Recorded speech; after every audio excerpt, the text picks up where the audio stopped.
Parking area में खड़ी मानवी ऑफिसर शिवाय का इंतजार कर रही थी। उसके दिमाग में पुरानी बातें ही घूम रही थी। जरूर अभिषेक कोई ना कोई तो प्लानिंग कर रहा होगा, मुझे अब सतर्क रहना ही होगा। मानवी खुद से बातें किए जा रही थी कि तभी सामने से आती खाकी रंग की बुलेट ने उसका ध्यान अपनी ओर खींच लिया। Smart dashing look, perfect body, leather की ब्राउन जैकेट डाले बुलेट पर सवार लड़का, उफ, कोई भी देख एक बार को देखता ही रह जाए। मानवी की बेकाबू आंखें सब भूलकर एकटक शिवाय को ही निहार रही थी। उसकी पलकें झपकने का नाम नहीं ले रही थी। उसे देख मानवी के दिल को ना जाने क्यों एक सुकून सा महसूस हो रहा था। चेहरे पर एक हल्की मुस्कान ने जगह बना ली थी। वो मन ही मन आयुषी की बातें सोचने लगी। कह तो ठीक ही रही थी आयुषी, कोई भी ऑफिसर इतना हैंडसम, स्मार्ट, ड्रेसिंग लुक वाला आएगा तो मन तो डोलना ही था। फिर बेचारी आयुषी कौन से खेत की मूली है। ये सोचते हुए उसके चेहरे के भाव थोड़ा और बदल गए। उसने खुद से ही बुदबुदाते हुए कहा, पता नहीं उस बुद्धू ने इस खड़ूस दिखने वाले ऑफिसर को अपने दिल की बात कही भी या नहीं। मुझे तो हजारों सुना रही थी। सामने से आ रहे शिवाय ने एक जोरदार हॉर्न बजाया। हॉर्न की आवाज सुन मानवी का ध्यान एकदम से टूट गया, मानो किसी गहरे सोच से उभरी हो। गाड़ी रोकते शिवाय ने सख्त लहजे में कहा, बैठिए मानवी। ये कहते उसकी भौहें पीछे वाली सीट की ओर बैठने का इशारा कर रही थी। मानवी इशारा समझ चुकी थी और सीधा बिना कुछ सवाल पूछे बुलेट पर चुपचाप बैठ गई। दोनों ऑफिस के लिए निकल गए। रास्ते भर दोनों के बीच एक चुप्पी ने जगह बना रखी थी। तभी शिवाय ने चुप्पी तोड़ते हुए सटीक शब्द में किसी स्टेटमेंट की तरह कहा, मानवी आप अपना लोकेशन बताते रहना, ठीक है। बुलेट पर पीछे बैठी मानवी ने धीरे से कहा, या श्योर। शिवाय ने हिचकिचाते हुए कहा, और कौन रहता है यहाँ। मानवी सोच में पड़ गई, ये कैसा सवाल है। मानवी की चुप्पी देख शिवाय ने तुरंत ही कहा, मेरा मतलब आप यहाँ किराए पे अकेली रहती हैं या फिर साथ में कोई और भी। मानवी हल्का सा हंसते हुए बोली, अरे नहीं, मैं यहाँ अकेली ही रहती हूँ, माँ पापा भोपाल में रहते हैं। इतना कहते ही मानवी की आवाज़ नम हो गई। नम आवाज़ सुनते ही शिवाय ने हल्का नरमी से कहा, माँ से बात हुई क्या इतने दिनों में। मानवी कुछ देर रुक कर बोली, नहीं। शिवाय ने हिचकते हुए दोबारा से कहा, मुझे लगता है आपको घर पहुंचते माँ से बात करना चाहिए, परेशानी होगी। माँ के प्रति इतना स्नेह देख मानवी ने धीरे से कहा, जी ज़रूर। थोड़े ही देर में मानवी अपने घर पहुंच गई। इतना कहते हुए शिवाय ने कहा, बहुत ही अच्छा लोकेशन है। मानवी मुस्कुराते हुए बुलेट से उतरते हुए बोली, मिस्टर आहूजा, ये उन्हीं की बिल्डिंग है, उनकी पुरानी विरासत। उसने बिल्डिंग की ओर इशारा करते हुए कहा। यह सुनते शिवाय की आंखें एक खुफिया एजेंट जैसी हो गई। उसने फुसफुसाते हुए धीरे से कहा, व्हाट, आहूजा। मानवी मुस्कुराते हुए बोली, यस, एक्चुअली जब मैं लखनऊ आई तो मेरे रहने का कोई बंदोबस्त ना था, फिर सर ने मुझे यहाँ शिफ्ट करवाया, मगर अब ढूंढना चाहती हूँ, उसने बुझे मन से कहा। शिवाय ने लगभग चौंकते हुए कहा, मगर क्यों, कुछ दिक्कत। मानवी घर की ओर देखते हुए बोली, खास नहीं, मगर अब काफ़ी समय हो गया है, मुझे ढूंढ लेना चाहिए। उनकी बेटी भी रहती है तो ठीक नहीं लगता यहाँ रहना। ये कहते हुए उसने अपने बात को पूरी करने की कोशिश की, मगर फिर चुप हो गई। शिवाय ने हिचकिचाते हुए आगे कहा, मुझसे कोई हेल्प चाहिए हो तो। शिवाय की बात पूरी हुई भी नहीं थी कि मानवी तपाक से बोली, अरे नहीं नहीं, कोई भी दिक्कत नहीं है, लगेगी तो ज़रूर बोल दूंगी। इतना कह उसने बाएं हाथ को हिलाकर बाय कहा और घर की ओर बढ़ गई। शिवाय भी बाय कहे वहाँ से निकल गया। मानवी घर में घुसी तो घर में एक गहरी शांति थी। ये देख उसे थोड़ा डर लगा, लेकिन फिर वो अपने रूम की ओर बढ़ गई। तभी पीछे से निकिता ने कहा, अरे आ गई तू। उसकी आवाज़ सुनते ही मानवी मुड़कर बोली, हाँ, निकिता मुस्कुराते हुए बोली, जानती हूँ इन दिनों जो भी हुआ, मगर मैं तुम्हारे साथ हूँ, सो डोंट वरी। अच्छा, तू जल्दी से फ्रेश हो जा, मैं चाय और कुछ खाने के लिए बनाती हूँ। ये सुनते मानवी मुस्कुरा कर बोली, थैंक्स। इतना कह वो कमरे की ओर बढ़ गई। कमरे खोलते उसने अपनी नजरें चारों तरफ घुमाई और फिर दरवाजा बंद करके फोन को चार्जर पे लगा दिया और सीधा शावर लेने बढ़ गई। शावर लेके आते ही वो सीधा फोन को उठाई तो फोन लगभग काम भर चार्ज हो चुका था। उसने ज्यों ही किसी का नंबर डायल करना चाहा, तभी नीचे से निकिता ने आवाज दी, चाय तैयार है, आ जाओ। उसकी ये बात सुनते ही मानवी को ऐसा महसूस हुआ जैसे जन्नत मिल गई। वो तुरंत फोन वापस से चार्ज पर लगा सीधा डाइनिंग टेबल की ओर बढ़ गई। डाइनिंग टेबल पर बैठी निकिता, ये लो चाय और नाश्ता, उसने कहते हुए प्लेट और कप मानवी की ओर बढ़ा दिया। मानवी ने धीरे से कहा, थैंक्स। निकिता उत्सुक होकर बोली, मैंने सुना तुझे दत्ता फैमिली ने किडनैप किया। मैं ये खबर चलाने वाली ही थी कि पापा ने मना कर दिया। वो बोले कि ठीक नहीं, एक ऑफिसर की अगुवाई की खबर।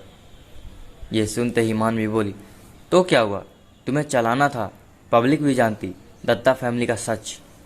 ये कहते वक्त मानवी की आवाज़ में एक रोष भरा हुआ था। निकिता समझ रही थी। उसने धीरे से कहा, जाने दे यार, तू खाने में क्या खाएगी ये बता। मानवी ना में सर हिला के बोली, बस मैं सोना चाहती हूँ, चलो सुबह बात होगी। ये कहते हुए मानवी डाइनिंग टेबल से उठ गई, अपने कमरे की ओर बढ़ गई। इधर सिवाय मानवी के साथ हुए हादसे को सोच के परेशान था। उसने एक स्ट्रांग कॉफ़ी बनाई और लेकर काउच पर बैठ गया। सोचने लगा कि आखिर ऐसे क्या बात थी, मानवी कुछ तो छुपा रही। यही सोचते हुए वो काउच से उठ पलंग पर आ गया। इधर मानवी इतने दिनों बाद घर बात करने जा रही थी। उसके मन में हजारों सवाल उमड़ रहे थे। वो समझ नहीं पा रही थी कि आखिर वो क्या जवाब देगी। एक लंबी गहरी सांस लेते हुए मानवी ने माँ यानी उषा जी को फोन मिलाया। घंटी बज रही थी। उषा जी का फोन उठ नहीं रहा था। ये देख मानवी परेशान हो गई और सीधा पापा यानी महेश्वर जी को फोन लगाती है। लगभग पहली घंटी में ही फोन रिसीव हो गया। उधर से गुस्से भरी आवाज में एक आदमी ने कहा, मिल गई तुझे फुर्सत। ताना सुनते ही मानवी की आंखें नम हो गई, मगर उसने खुद को संभालते हुए कहा, पापा आप तो ऐसे बात मत करिए, मेरा फ़ोन ख़राब हो गया था।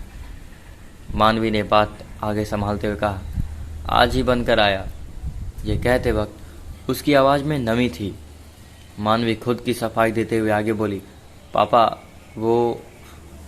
उसकी बात अभी पूरी नहीं हुई थी कि पापा फिर से बोले, ये ले अपनी माँ से बात कर, जान निकली जा रही है उसकी। इतना कहते ही माँ की सख्त आवाज़ आई, कहाँ थी तू। ये सुनते ही मानवी के अब तक के सारे जख्म खत्म हो चुके थे। उसका मन सच कहने को कर रहा था, मगर वो जानती थी कि माँ ये सब सुन परेशान हो जाएगी। मानवी एक बार फिर अपना बचाव करते हुए बोली, माँ मेरा फ़ोन ख़राब हो गया था, आज ही तो बनकर आया, और देखिए आते ही मैंने सबसे पहले आपसे ही बात की, फिर भी आप मुझसे नाराज़ हो। ये कहते हुए मानवी की आवाज़ रूंध सी गई। उसकी आंखें नम पड़ गई। उषा जी बोली, बेटा तो किसी के फ़ोन से इतना ही बता देती तो मैं नाराज़ नहीं होती ना, मगर क्या करूं, लड़की हूं, माँ हूं ना।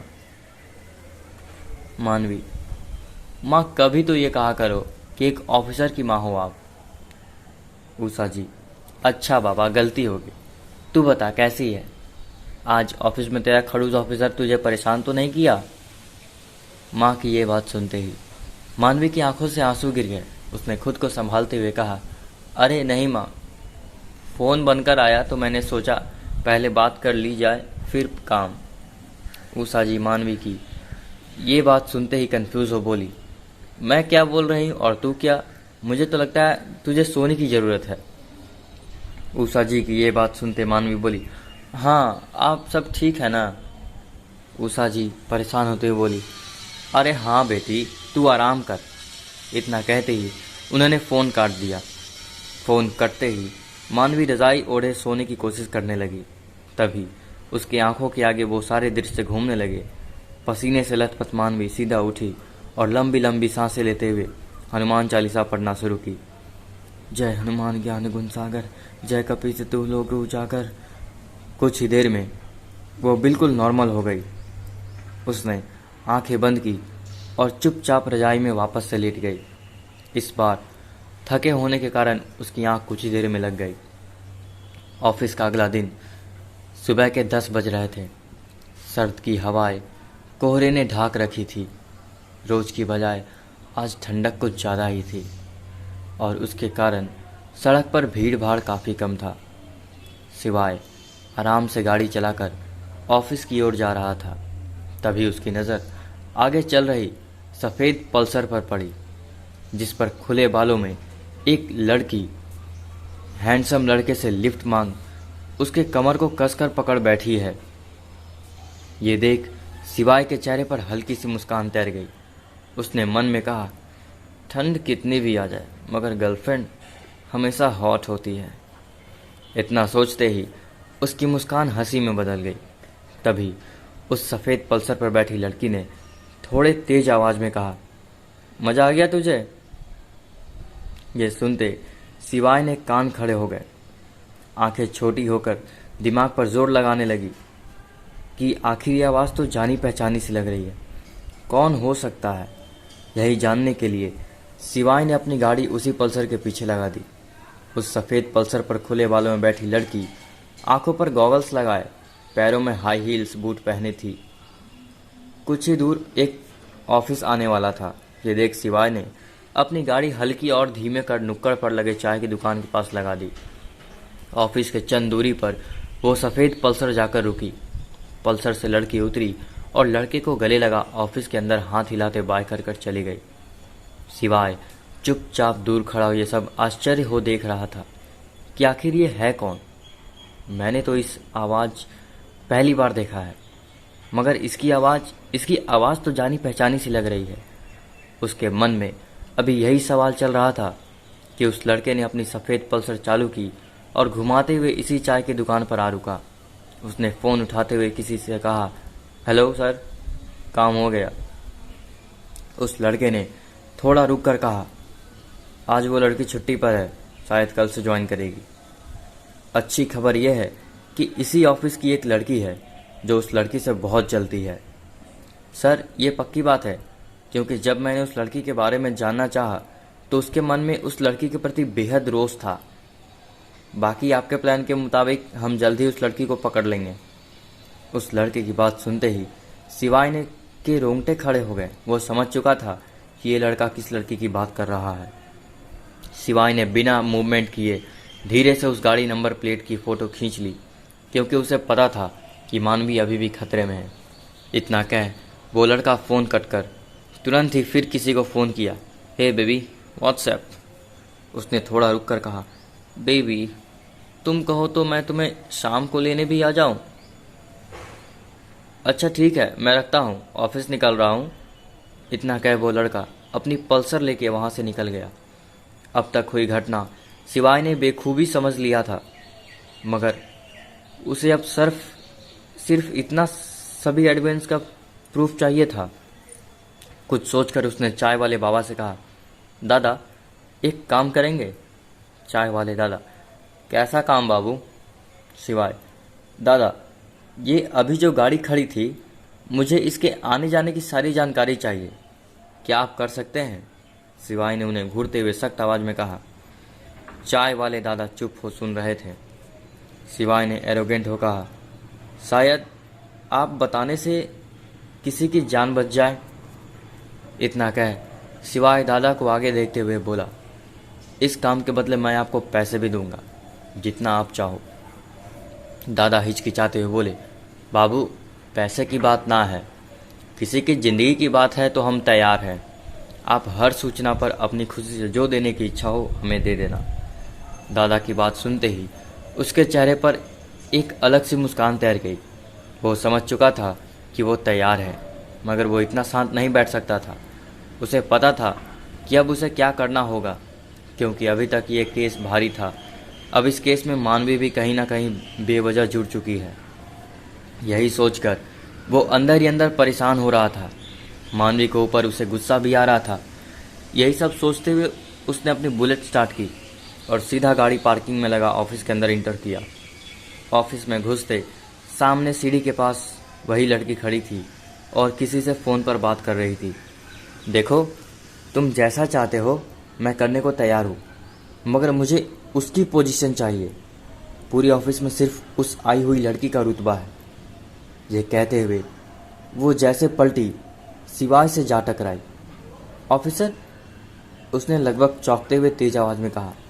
उसकी आंखें ये साफ जाहिर कर रही थी कि उसके मन में कोई चोर है। उसे अंदर ही अंदर घबराहट हो रही थी कि कहीं इसने कुछ सुन तो नहीं लिया। सर्द के मौसम में भी उसके चेहरे पर पसीने की बूंदें उभर आई। वो घबराहट से कांप रही थी। ये देख सिवाय की आंखें भी फटी की फटी थी। उसे यकीन नहीं हो रहा था कि उसने जिसे देखा वो आयुषी। सिवाय ने लगभग चौंकते हुए जोर से कहा। उसका शक अब सच में बदल रहा था। वो समझ चुका था कि आयुषी कुछ तो बुरा प्लान कर रही है, मगर क्या कर रही है? बात को बदलते हुए सिवाय ने कहा, ओहो आयुषी मैडम, आज तो आप कयामत ढा रही हो। पूरे ऑफिस में आपकी जैसी बला नहीं। मुंबई चलिए हमारे साथ। सिवाय का इतना कहना कि आयुषी के बुझे चेहरे पर लालिमा आ गई। उसके गाल लाल हो गए, उसकी आंखें चमक उठी। आयुषी मन ही मन बुदबुदाई, वाह बेटा आयुषी, तूने तो कर दिखाया।